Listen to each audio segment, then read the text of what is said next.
Shalom, apa kabarnya? Bertemu lagi dengan Ibu Yuwana di Habatus, Hidupku Bagi Kristus. Hari ini kita akan belajar di Hakim-Hakim 9 ayat 1 sampai 49. Tapi sebelum kita membaca firman Tuhan, kita akan berdoa. Tuhan Yesus, terima kasih untuk hari ini karena kami dibuat bangun pagi dengan segar dan kami saat ini akan belajar firman-Mu. Berkati kami supaya kami mengerti, memahami, dan melakukannya dalam hidup kami. Hanya di dalam nama-Mu kami percaya berdoa. Haleluya. Amin.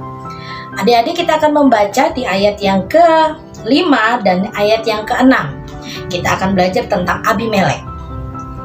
Ia pergi ke rumah ayahnya di Ofra, lalu membunuh saudara-saudaranya, anak-anak Yerubbaal, 70 orang di atas satu batu. Tetapi Yotam, anak bungsu Yerubbaal, tinggal hidup, karena ia menyembunyikan diri. Kemudian berkumpullah seluruh warga di kota Sikem dan seluruh Bet Milo. Mereka pergi menobatkan Abimelek menjadi raja dekat pohon terbantin di tugu peringatan yang di Sikem. Abimelek ini anaknya Gideon. Gideon itu mempunyai 70 anak yang tinggal di Sikem. Sedangkan ada satu anak dari selirnya yang tinggal di kota lain dan diberi nama Abimelek. Abimelek ini pengen menjadi raja Israel. Tetapi dia tahu bahwa dia mempunyai 70 saudara yang tidak mungkin, yang membuat dia tidak mungkin menjadi raja, karena pasti saudara-saudaranya sendirilah yang akan dipilih untuk menjadi raja. Dia mempunyai pemikiran bahwa dia harus menyingkirkan saudara-saudaranya supaya dia menjadi satu-satunya raja orang Israel. Tapi caranya sungguh jahat, sungguh kejam.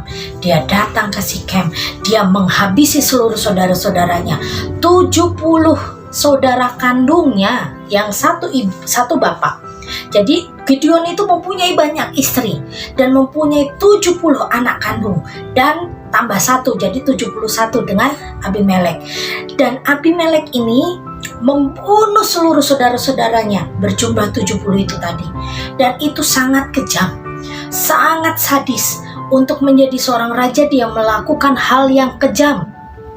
Pelajaran kita hari ini adik-adik, saat kita memingini sesuatu, saat adik-adik semua pengen sesuatu, lakukanlah dengan hal yang benar.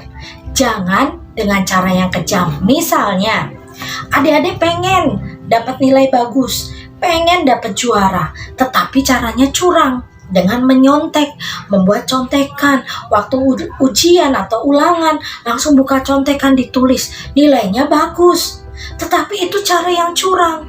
Tuhan gak mau seperti itu.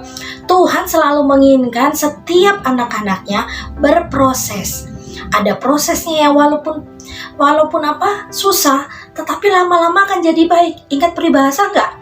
Bersakit-sakit dahulu, bersenang-senang kemudian, ya kan? Berakit-rakit dahulu, berenang-renang ke tepian. Bersakit-sakit dahulu, bersenang-senang kemudian. Begitu peribahasa mengatakan kan? Jadi adik-adik kalau mau juara satu harus rajin belajar. Misalnya dulu waktu belum bisa membaca, harus menghafalkan 26 huruf A, B, C sampai Z. Itu bukan hal yang mudah, tetapi adik-adik semua menjalaninya. Belajar. Dulu cuma bisa baca 4 suku kata. Lama-lama bisa. Lama-lama sekarang udah ketemu kata-kata yang susah pun bisa. Itu karena apa? Karena berproses. Berproses itu belajar dari nggak bisa jadi bisa. Jadi hari ini kita belajar bahwa segala sesuatu yang baik, segala sesuatu yang hebat, datangnya tidak pernah instan. Datangnya harus berjuang, harus belajar, dan tidak boleh curang. Tidak boleh melakukan hal yang jahat. Kalau benar harus tetap benar. Kalau jahat tidak boleh kita ikuti. Oke adik-adik?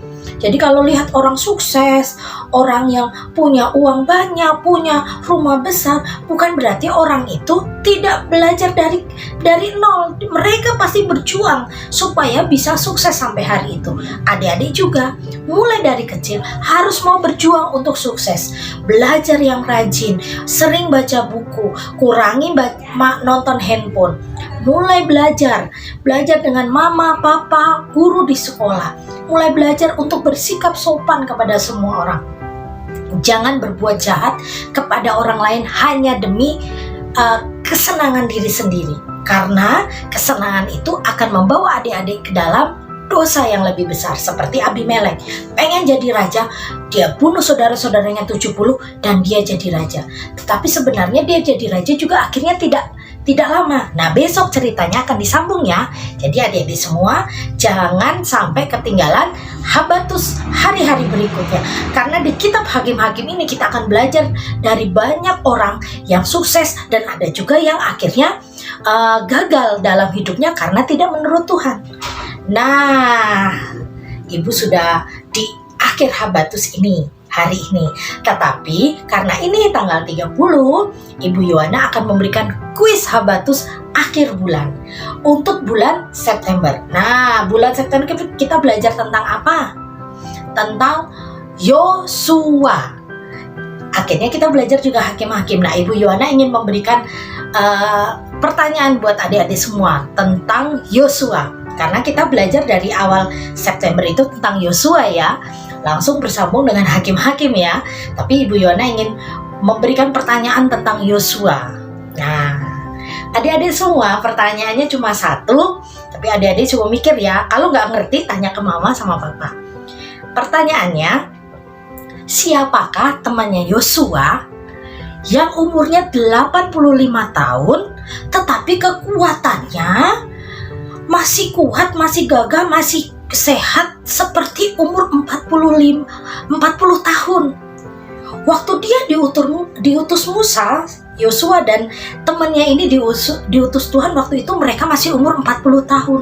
Nah, waktu dia menagih janji sama Tuhan, umurnya udah 85 tahun, tetapi kekuatannya tidak berkurang, dia masih gagah, masih kuat. Nah, temannya Yosua ini namanya siapa? Kalau sudah ngerti jawabannya, ditulis di kolom komentar ya. Ada nama, ada alamat, dan jawaban. Seperti kuis-kuis Habatus yang lalu-lalu. Jangan lupa untuk mengikutinya karena ada hadiah menarik untuk semua anak-anak. Ada 2 pemenang yang akan diundi dan anak-anak semua pasti akan senang kalau dapat hadiahnya. Ada beberapa teman yang sudah dapat loh. Siapa yang belum dapat? Ayo angkat tangan. Nah, ayo ikuti kuis Habatus ini ya. Jangan sampai lupa. Mari semua ikut-ikut. Ya, ingetin temannya yang lain. Ada kuis Habatus loh. Ayo ikut. Ayo jawab. Hanya untuk tanggal 30 saja ngisinya. Kalau besok nggak boleh lagi loh. Ayo cepet nulisnya. Oke? Selamat pagi adik-adik semua. Lupa Ibu Yohana. Yuk kita berdoa dulu. Tuhan Yesus, terima kasih untuk kasih-Mu. Kami belajar tentang Abimelek yang melakukan hal jahat untuk keinginannya. Berkati adik-adik semua supaya mereka menjadi anak-anak baik, anak-anak yang kuat, anak-anak yang mau berproses dengan Tuhan sehingga menjadi hebat. Berkati seluruh orang tua yang mendampingi supaya orang tua juga diberikan pengertian yang benar tentang firman-Mu. Terima kasih Tuhan, haleluya, amin. Selamat pagi semuanya, Tuhan Yesus memberkati. Habatus Renungan Harian Anak.